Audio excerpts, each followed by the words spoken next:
You mentioned about a dad who has a problem with the way that somebody's playing his son. What about a dad who's being played by his son? That's nice. What was that like with your dad on the set of Straight Outta Compton, with you playing him? For your first ever feature film role too?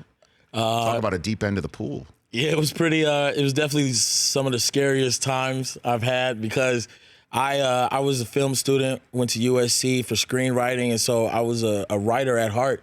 And my dad tells me, I got this film that they're taking serious, and that was during my second year of college. And I asked him, what do you need me to do?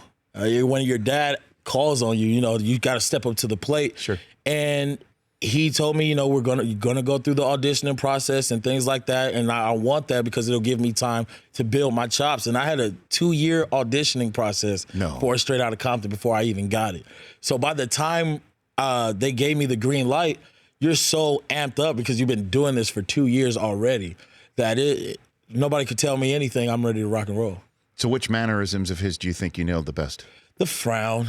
I mean, just right there. That was scary. The frown, that was my go-to. Like during a lot of my auditions, like regular conversations, I would just keep it there just so they know, like, you're not gonna get this nowhere else. That's great. And it worked to my advantage. That's a smart move. Yeah. Because you did nail that one. Man, is that because you saw it the most?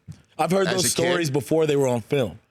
So like it was reenacting stuff my dad had told me my whole childhood and being able to show him what I could do.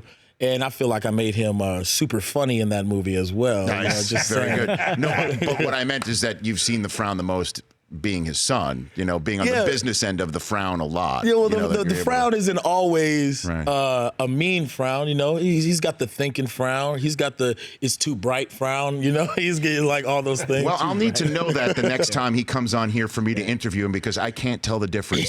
Sometimes I'm like, I hope I did not just piss off Cube. And so this is a huge movie for you, obviously, because you're not playing your dad. You're playing somebody completely that you're stepping into a role that you're creating, essentially. Yeah. Den of Thieves. Tell everybody what this is about, why they should go see it then. Den of Thieves is going to make it staple when it comes to heist movies because it's not your everyday cliche film. Okay. A lot of the times you have to stay away from being the popcorn movie. And what that is having a moment where the audience feels that they can text right now or they could go get some food or they could go to the bathroom. Den of Thieves keeps you on the edge of your seat. And there's no good guys or bad guys in Den of Thieves. It is a great story written by Christian Gudegas, our director and writer.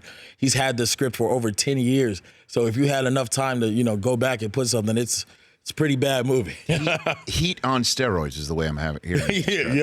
I appreciate that because, I love Heat. I love the town, but I love a good Los Angeles movie. No disrespect to Boston, but all disrespect to the Celtics. Okay.